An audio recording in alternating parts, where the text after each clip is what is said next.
Welcome back to the Sales Doc, where we are diagnosing your sales woes and prescribing what you can do to make those sales sick in a good way. And today our caller is asking about how to shorten your sales cycle. So if you've got a long sales cycle, like from the time you get a new lead until they close, it's taking a long time, this is gonna be a great video for you. Or if you feel like other people in your industry are able to get those deals to close faster than you, and maybe you're getting a little bit frustrated that it takes yours so long to close, we're gonna help you figure out what you need to change in order to shorten the process.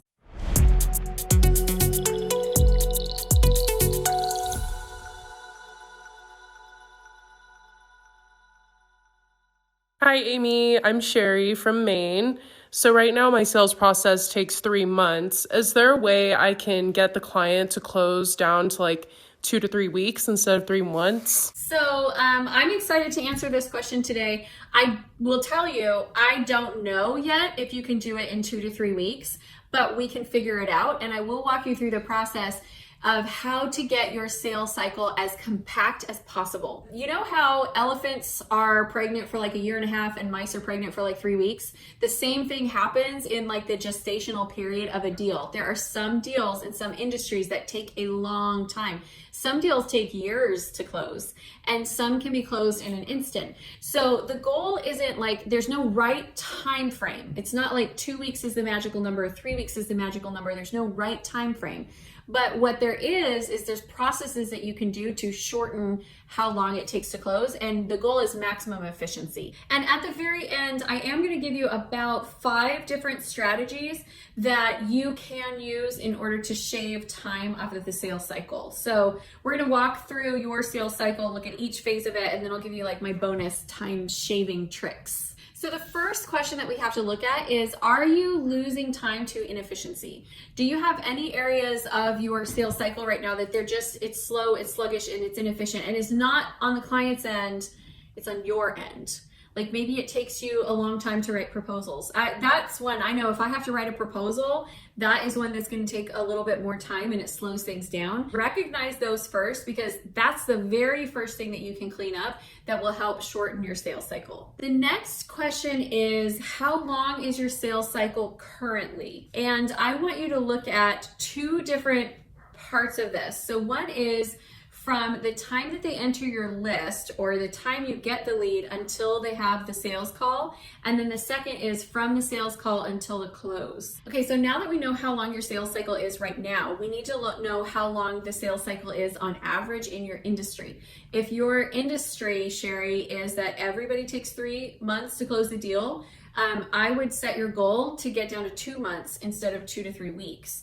But if the industry average is that everyone else is closing in 2 to 3 weeks, then absolutely yes, you can do it in 2 to 3 weeks. So look at the industry average and try to be a little faster than the industry average. But don't try to like totally upend the industry average, because it might not be doable.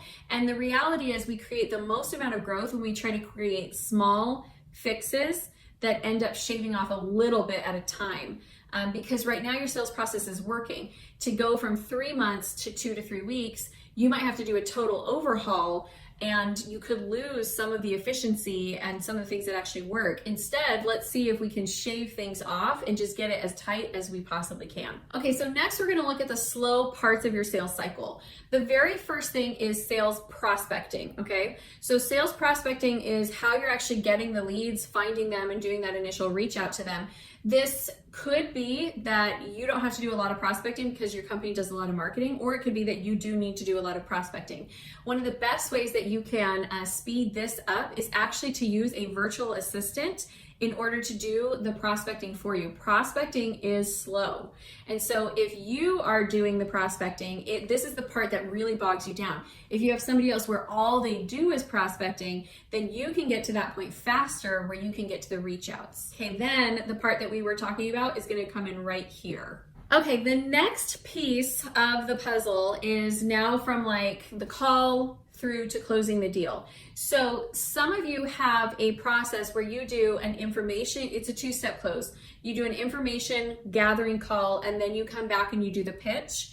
And some of you do a one-step call where you do info gathering and pitch together. So if you have a two-step close, here's my recommendations. Number one, schedule the info gathering meeting as close to the pitch call as possible. Like, if you can get that pitch call in 2 days, do it in 2 days. Hustle to get that proposal together. Hustle to get back on the pitch call.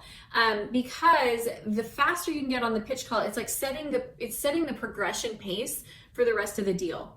The other thing is make sure that everybody that needs to be on the pitch call is on the pitch call. This is challenging because that's normally what makes it so that it takes a long time, because they're like, oh, we can't get everyone together for 3 months. I know that's ridiculous, but that's what it is. It takes a long time. So one thing that you can do is you can get really clear on who are the essentials. Like maybe there's 10 people that they would love to have on the pitch call, but there's 3 that actually need to be on the pitch call. Let's let the other 7 go and let's just get to the 3. And that will help us get to that pitch call a lot faster. I also do not send the proposal until we're on the call. So I'll say, great, I'll have the proposal ready for us when we have our meeting and we can go through it together so they know it's coming, but I don't want them reading the proposal on their own. When they read the proposal on their own, here's how they read it. They flip to the last page, they see the price, and then they're like, yes or no. It's not how the proposal is meant to be read. It's meant to go through the scope of work and all the things that we need to do and all the value that we're going to bring and everything it's going to do for them, and then we get to the price. Okay, now you have pitch to approval, and then you have approval to funding. These are the phases. So once you give the pitch, and again, that could be in 1 call or it could be in 2, but once you give the pitch till they actually say, yes, this is what I'm doing. This is another phase that you can do a lot to kind of help move that along. Definitely don't give a lot of space in between your follow-up calls. The other thing is on that first call when I pitch, I really do my best to get all of their objections out on the table. And I'll ask questions like, what else would you need to know in order to know if this is right for you or not? Or are there any other concerns that you have? I also love asking the question. So on a scale of 1 to 10, and you can't say 5 because that's just confusing. 1 would be like, this is not right for me at all. I'm not doing it. 10 would be, yes, sign me up. Let's do it today. Where would you say that you're at? And then they'll tell me a number and I'll say, okay, and what stands between you being a 6 and a 10? And that again is going to share with me like what is their objection, what's the concern that they have, and then we can talk that through. I'm not necessarily trying to get a yes on the call, although like I would love to get a yes on the call, and I do.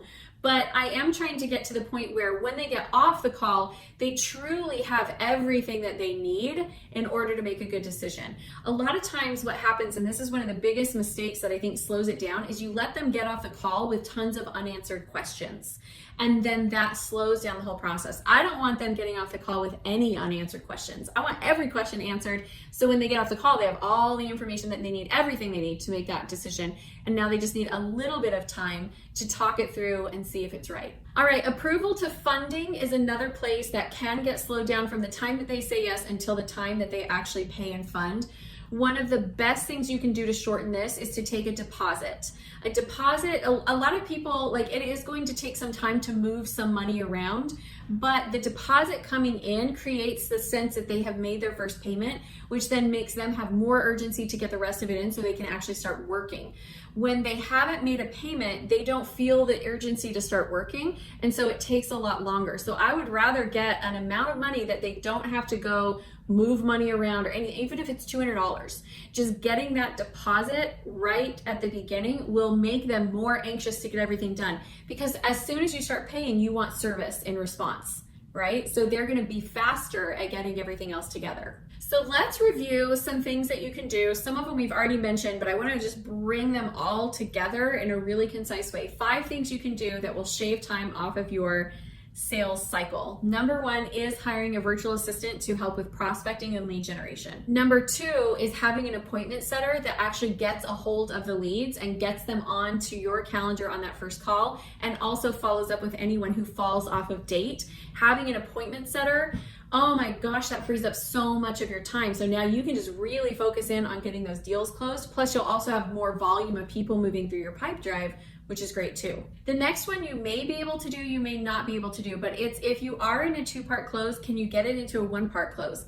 If you're in a 3-part close, can you get it into a 2-part close? Like, the more that you can condense and streamline the sales process, the easier it's going to be. If you're currently doing everything as a custom bid, can you put together packages that they can choose between packages? Because it's just anything you could do in that phase to simplify the sales process can really help your sales to be able to close faster. This one, like, it should go without saying, but it always needs to be said. Make sure all decision makers are on the pitch meeting. You need them there, I promise. And then the last one is be very, very, very informed about how the funding process is going to go. Do they have to get approval? Do they have to submit an RFP? If you love these sales doc videos and you have a specific scenario that you want to record and send into us, go ahead and just create a quick voice message. Tell us who you are, where you're from, what your situation is, and you can send it to salesdoc@amywalkerconsulting.com. We would love to hear from you and answer all your questions. Now you know how to shorten your sales cycle. The next video that I want you to go watch is how to handle objections in your sales calls. I'm Amy Walker. Thanks for watching this sales doc where we diagnose your sales woes so that your sales can be sick. I am so grateful for you being here, and I hope that this is giving you the confidence that you need to go out and close more deals. Thanks so much.